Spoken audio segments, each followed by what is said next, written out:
Everything in my life was perfectly normal until that Tuesday afternoon when my phone rang and a stranger's voice told me I had to leave the city immediately. My name is Audrey. I am 29 years old. I live alone. My life is very quiet. Every morning I wake up at 7. I make 1 cup of tea. I drink it by the window. I watch the city below. People walk on the streets. Cars move everywhere. I do not feel part of it. I am just a watcher. I watch from far away. I work in an office. I am a writer. I write words for websites. I write about many things. I am good at my job. I check every word carefully. I fix every comma. I read my work 3 times. I sit in the corner of the office. Nobody notices me. I like this. I feel safe this way. Safe is comfortable. There is a man at the next desk. His name is Gabriel. He is older than me. Maybe he is 40 years old. He is quiet, too. He does not talk to other people. He just works at his desk. We have a routine together. He arrives at 8 every day. I arrive at 1 minute past 8. He drinks black coffee. His coffee is in a blue cup. I drink tea with milk. My tea is in a white cup. We never speak to each other. We never say good morning. We never ask questions. Our silence is comfortable. It is a shared quiet. We both understand it. I like sitting next to him. His presence feels familiar. It feels like home. I notice small things about him. He is very neat. His pens are in a perfect line. He uses a blue pen. It is a beautiful pen. His notes are always neat. I see them sometimes on his desk. He writes in small letters. His letters are very careful. Every day is the same. I come in at 1 minute past 8. I make my tea. I sit down at my desk. He is already there. He types on his keyboard. The sound is soft and steady. I type on my keyboard too. We work in our quiet bubble. The office is loud around us. People talk and laugh. Phones ring all the time. We stay in our silence. Our silence is like a shield. It keeps away the noise. Sometimes I look at him. He wears simple gray sweaters. His hair is dark. It has some gray in it. He has kind eyes. They look tired sometimes. I wonder about his life. Does he live alone too? Does he drink tea at home? Does he watch the city? I never ask. We never break our silence. I do not know much about him. I do not know his last name. I do not know where he lives. I do not know his story. I know his routine. I know his blue cup. I know his blue pen. I know his silence. Somehow, that is enough. This is my life. Every day is the same. I wake up. I make tea. I go to work. I sit next to Gabriel. We share our comfortable silence. Then I go home. I am invisible to the world. Maybe that is okay. Maybe invisible is safe. Maybe quiet is better. This is what I tell myself. This is what I believe. It was Monday morning. I woke up at 7. I made my cup of tea. I got dressed for work. I took the bus to the office. Everything felt normal. Everything felt routine. I walked into the office at 1 minute past 8. I went to the small kitchen. I made my tea with milk. I picked up my white cup. I walked to my desk. I was ready for another quiet day. Something was wrong. I stopped at my desk. I looked at the desk next to mine. It was empty. His desk was completely empty. His chair was pushed in. His blue pen was gone. His blue cup was not there. His keyboard sat alone. His desk looked strange and cold. I sat down slowly. I put my tea on my desk. I stared at the empty space. Where was he? Was he sick today? Was he late? I looked at the clock. It was 5 minutes past 8. He was never late. He always arrived at 8. The office felt different today. The silence was not comfortable anymore. It felt empty. It felt wrong. The coffee machine made loud noises. It hurt my ears. The lights felt too bright. They hurt my eyes. I kept looking at his empty chair. I waited for him to come. He did not come. People started to arrive. Stella came in first, then Hazel, then Owen. They talked near the coffee machine. I heard them whisper. Their voices were low. Did you hear about Gabriel? No. What happened? He is gone. Gone? Where did he go? Nobody knows. Maybe he quit his job. Maybe the company fired him. That is so strange. I felt something cold in my stomach. Gone? Gabriel was gone? I wanted to ask them questions. I stayed at my desk. I stayed quiet. I am always quiet. The morning moved slowly. I tried to work. I opened my computer. I looked at my screen. I could not focus. My eyes kept moving to his empty desk. The empty space felt loud. It felt too big. My day felt gray. Everything looked gray. The white walls looked gray. My tea tasted gray. Even my words on the screen looked gray. I missed the sound of his keyboard, that soft, steady sound. I missed his quiet presence. I missed seeing his blue cup. I missed knowing he was there. It was strange. Very strange. How can you miss someone? Someone you never talked to. Someone you never knew. I did miss him. I missed him very much. My chest felt heavy. My desk felt empty. My routine was broken. The day ended slowly. I went home on the bus. I sat by the window. I watched the city. I did not really see it. I kept thinking about Gabriel. Where did he go? Why did he leave? Did something bad happen? At home, I made tea. I sat by my window. I felt foolish. Very foolish. Why was I so sad? Gabriel was a stranger. We never spoke. We never shared anything. We just sat next to each other. That was all. It did not feel like nothing. It felt like something. Something important. Now it was gone. The next morning came. I woke up at 7. I made my tea. I went to work. I arrived at 1 minute past 8. His desk was still empty. The next day, too. The day after that. Empty. Always empty. I tried to focus on my work. I wrote my words. I checked every sentence. I fixed every comma. I did my job. I was invisible again, just like before. Now, it felt different. Now it felt lonelier. Before, I had my comfortable silence. I had someone who understood quiet. Now I just had emptiness. The silence was not shared anymore. It was just mine. Mine felt cold. I was invisible to the world. Now I was invisible to myself, too. The office moved around me. People talked and laughed. I sat in my corner, alone, completely alone. 1 week passed.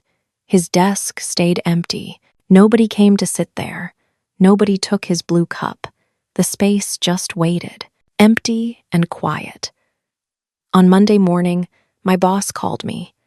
Her name is Mrs. Smith. She walked to my desk. She held a folder in her hands. Audrey, I have a new project for you. This project is very important. You will work with the head of strategy. His name is Mr. King. My hands felt cold. Mr. King, I heard that name before. People talked about him sometimes. They said he was very serious. They said he was very smart. They said he never smiled. I felt nervous. Mrs. Smith gave me the folder. Send him your first draft tomorrow. He expects good work. She walked away. I opened the folder. The project was big. It was about a new product. I needed to write many pages. I took the folder home. I worked all night. I wrote carefully. I checked every word. I wanted it to be perfect. The next morning, I sent the email. I wrote, Dear Mr. King, here is my first draft. Please tell me your thoughts. Best regards. Audrey. I pressed send. Then I waited. My stomach felt tight. I looked at my email every 5 minutes. His reply came after 2 hours. I saw his name, Gabriel King. I opened the email. My hands shook a little. Dear Audrey, thank you for this work. The structure is good. Maybe we can change the second part. It would be better. Best regards, Gabriel King. I stopped breathing. My heart stopped. I read the email again. The sentences were neat. The style was familiar. Gabriel King. Was it possible? Could it be him? The email was polite. It was detailed. It was exactly like his notes. The same careful style, the same smart words, the same gentle tone. My hands moved to the keyboard. I wrote back. I was very careful. I used my best words. I made every sentence clear. His reply came in 30 minutes. Then I sent another email. He replied again. We started talking, only about work, only about the project. It felt like more. It felt like a real conversation. It felt like talking to Gabriel, the Gabriel from the next desk, my quiet neighbor, the man with the blue cup. Every day, I sent him my work. Every day, he replied. His emails were always kind. They were always detailed. He noticed small things. He praised good sentences. He suggested small changes. This part is strong, he wrote. Maybe add one more example here. The end is clear and direct. Well done, Audrey. I started to love my job again. I woke up early every morning. I worked hard on every page. I wanted him to see my best work. I wanted his replies. His emails became the best part of my day. I checked my inbox all the time. When his name appeared, my heart jumped. I read every word slowly. I saved every email. At night, I read them again. I studied his sentences. I looked for clues. Was this really Gabriel? The same Gabriel? Or was I imagining things? The words were too similar. The style was too familiar. Nobody else wrote like this. Nobody else used these exact words. I felt something grow inside me. Something warm. Something hopeful. Maybe Gabriel was not gone. Maybe he was just somewhere else. Maybe he was still here. In these emails, in these words, I typed faster. I wrote better. I wanted to impress him. I wanted him to notice me. Not invisible Audrey, not quiet Audrey. Audrey, the writer. Audrey with good ideas. Audrey who understood his words. The project grew bigger. We sent many emails, sometimes 5 emails in one day. Sometimes he wrote at night. Sometimes I replied early in the morning. Our conversation felt secret. It felt special. It felt like our own quiet space, like our shared silence at the desk. Now we used words. We finally used words. Those words felt like magic. 3 weeks passed. The project was finally finished. I sent the final draft on Friday morning. I felt proud of my work. It was my best writing, Mr. King replied, in 1 hour. Audrey, he wrote, this is excellent work. The project is a complete success.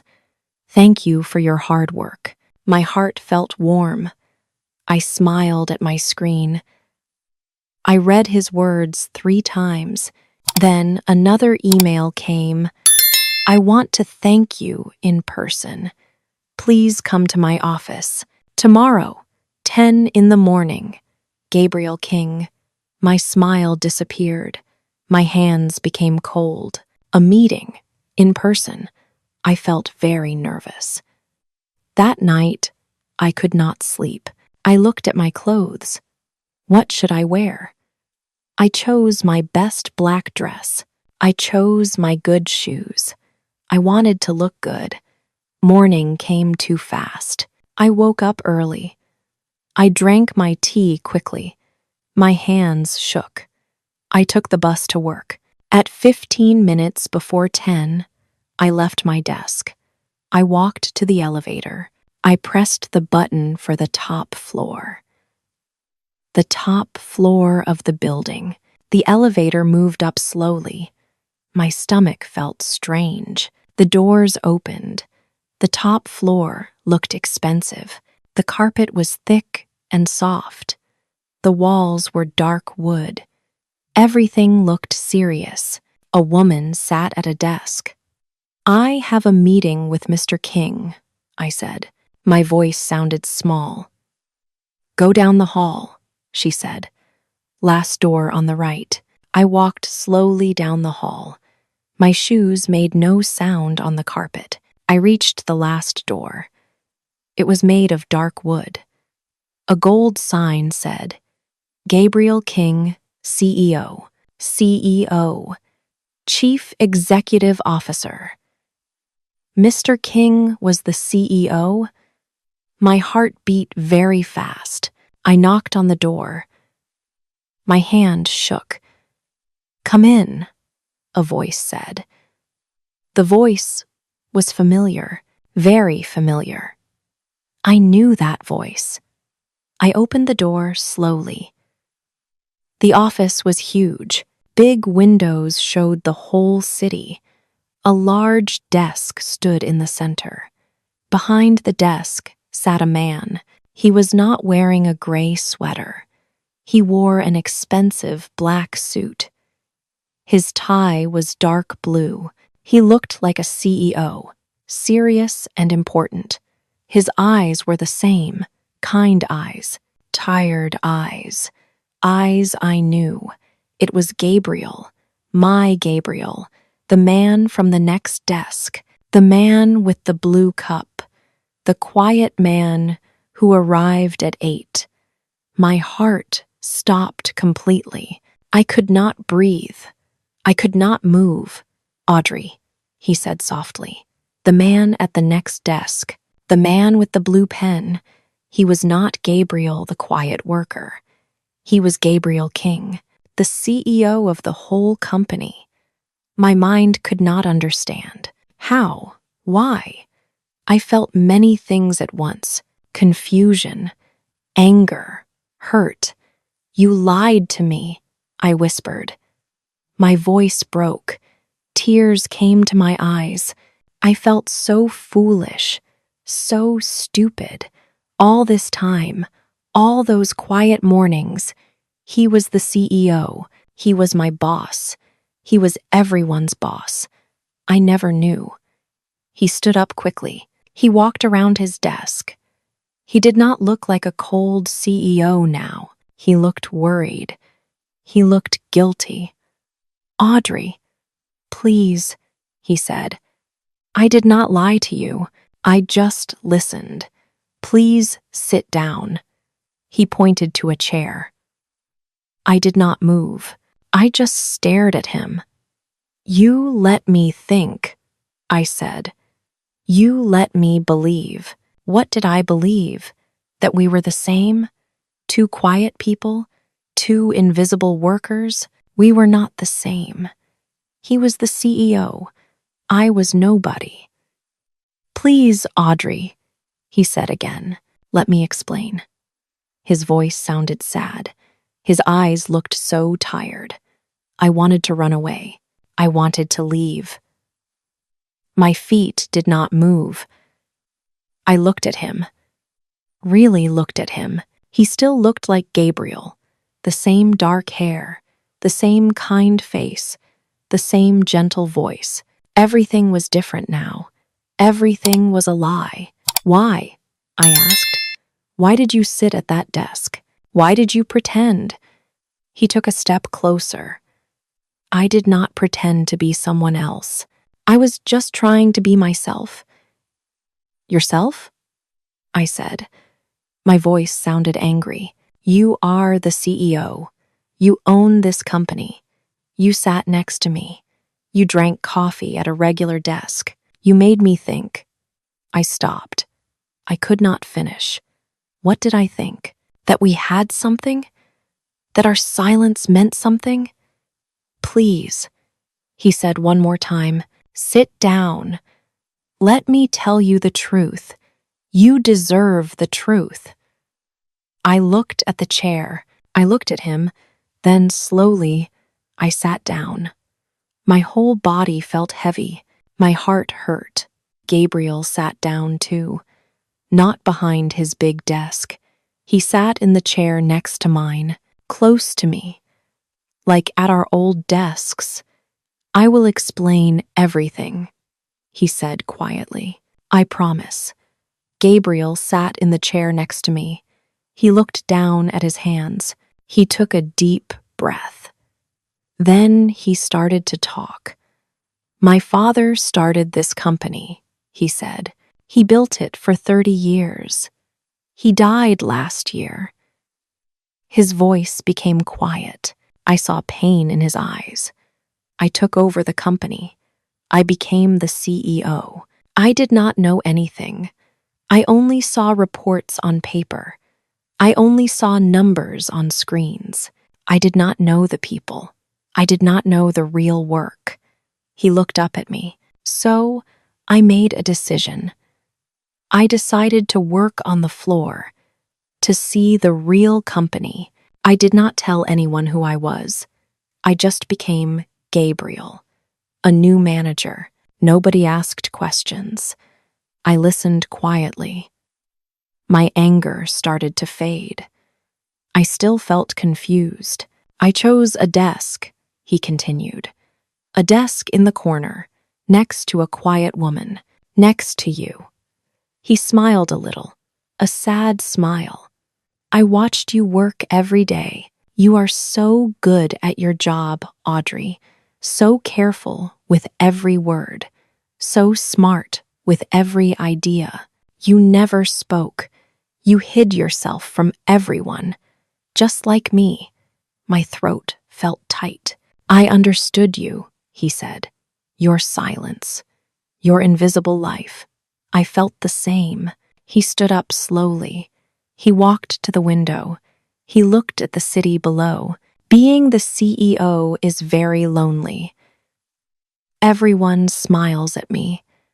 Everyone says yes to me. Nobody is real. Everyone wants something. Money, better jobs, power. Nobody just sits with me. Nobody shares quiet with me." He turned back to me. "You did, Audrey. Every morning at 1 minute past 8, you sat next to me. You drank your tea. You worked on your words. You did not want anything from me. You were just you, real, honest, quiet. My eyes felt wet. I blinked. Sitting next to you was the best part of my day. It was the only real part, the only quiet part, the only honest part. Then why did you leave? I asked. My voice was very soft. I had to, he said. People started asking questions. I could not stay there forever. So I came back to this office, back to being the CEO, back to being alone. He sat down again, close to me. I missed you, Audrey. I missed our silence. I missed my quiet neighbor. I missed the only real person in the building. Then the project came, I said. And the emails. He nodded. Yes, the emails. When I saw your name on the project, my heart jumped. I could talk to you again. I could use words this time. Why was it easier? I asked. Why could you talk in emails? He thought for a moment. You understood my words. You used careful sentences.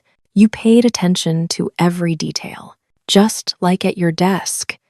In the emails, I could be myself, not the CEO, just Gabriel, the person who likes quiet, the person who drinks black coffee, the person who sits at 8. I looked down at my hands. I understood now. I understood his loneliness. It was just like mine. The CEO is lonely, Audrey, he said quietly. People see the title. They see the suit. They see the power. They do not see me. You felt invisible too, I whispered. Yes, he said. Exactly. We sat in silence.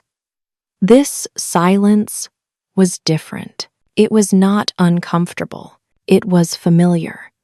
It was our silence. The silence we shared. You were the only one who saw me, he said. Not the CEO, not Mr. King, just Gabriel, the quiet man with the blue cup. I felt something change inside me. My anger melted away. My hurt disappeared. I understood him now. I understood his pain. We were both lonely. We were both invisible. We were both hiding. He in his CEO office. Me at my corner desk. When we sat together, we were real. We were ourselves. We did not hide. I am sorry, he said. I am sorry I did not tell you. I was afraid. Afraid you would see me differently. Afraid I would lose our quiet. I looked into his eyes. Those kind, tired eyes. I understand, I said. I really did. Sometimes being seen is scary. Sometimes being known is hard. Sometimes staying invisible feels safer. Invisible is also lonely. Very lonely. What happens now?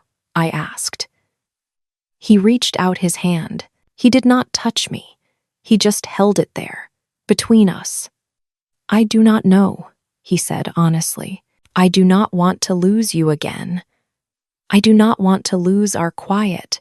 I do not want to be invisible anymore. I looked at his hand. I looked at his face. Then, slowly, I reached out too. Our hands met in the middle, warm and real. Me neither, I whispered. We sat together for a long time.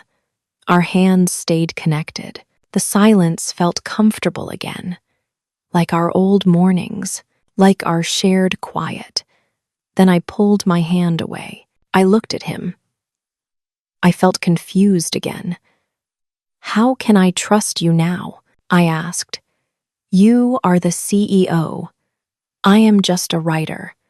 We are too different. Gabriel looked sad. He nodded slowly. You are right, he said. I understand. Let me show you. Let me prove I am still Gabriel. Just Gabriel. I did not know what he meant. I left his office. I went back to my desk. My mind felt full of questions. That night, I could not sleep. I thought about everything. The empty desk, the emails, the truth, his lonely eyes. Morning came. I woke up at 7. I made my tea. I went to work. I arrived at 1 minute past 8. I walked to my desk, then I stopped. Gabriel stood at my desk. Not Mr. King in his black suit.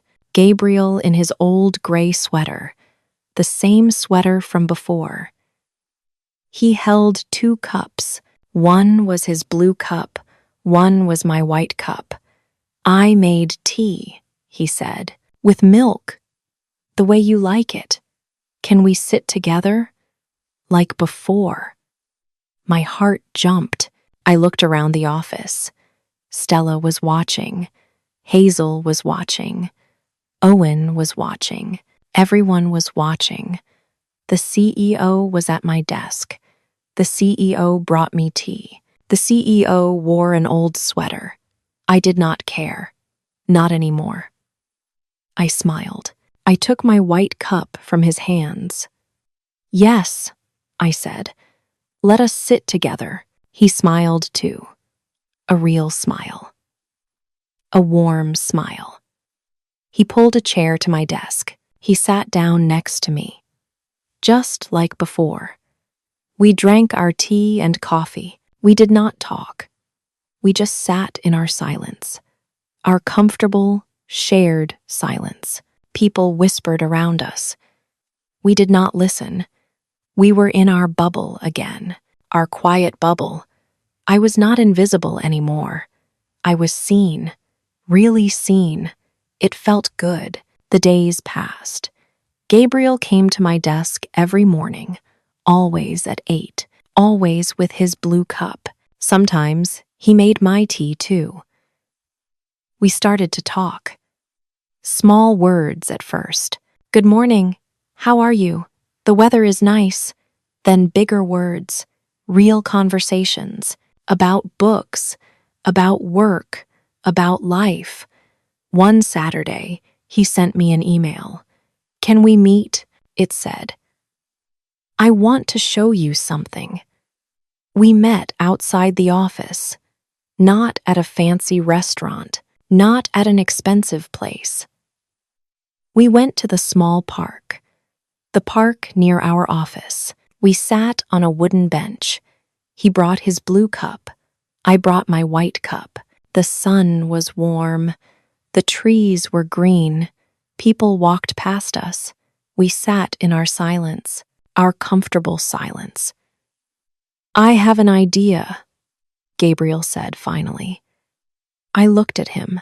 There is an empty shop, he said, on the corner of Main Street. I want to open a small book cafe, a quiet place, a place for quiet people. His eyes looked excited, not tired anymore, just hopeful. I need a partner, he continued. Someone who knows books, someone who knows business, someone who understands quiet, someone like you. My heart beat fast. Me? I asked. Yes, you, he said. We could do it together. A new beginning, a new routine. I thought about it. A book cafe, a quiet place, a place for people like us. Yes, I said. I want to do it. He took my hand. I did not pull away this time. Thank you, Audrey, he said softly. We sat there for hours. We talked about the cafe. We made plans. We dreamed together. The sun started to set. The sky turned orange and pink. It was beautiful. Audrey, Gabriel said, I want to tell you something. I looked at him. You changed my life, he said. You made me feel real again. You made me feel seen. You did the same for me, I said. It was true. Before Gabriel, I was invisible. I hid from the world. I hid from myself. Now, I was here, sitting in the park, holding his hand, making plans, living my life. My name is Audrey. I am 30 years old now. I am not invisible anymore. The man at the next desk is gone. The man by my side is here. We are just starting. Our book cafe opened 3 months later. It is small and quiet. People come to read. People come to drink tea. People come to find their quiet. Gabriel and I work there together. Every morning at 8, he makes the coffee. I make the tea. We sit together. We share our silence.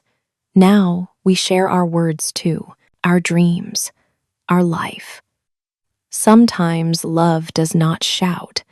Sometimes it whispers. You just have to be quiet enough to hear it. Even in an email, even at a desk, even in silence, I heard it. I am so glad I did. If you enjoyed this story, please give this video a like and share it with your friends who are learning English. Don't forget to subscribe to Teddy English Story so you never miss a new adventure.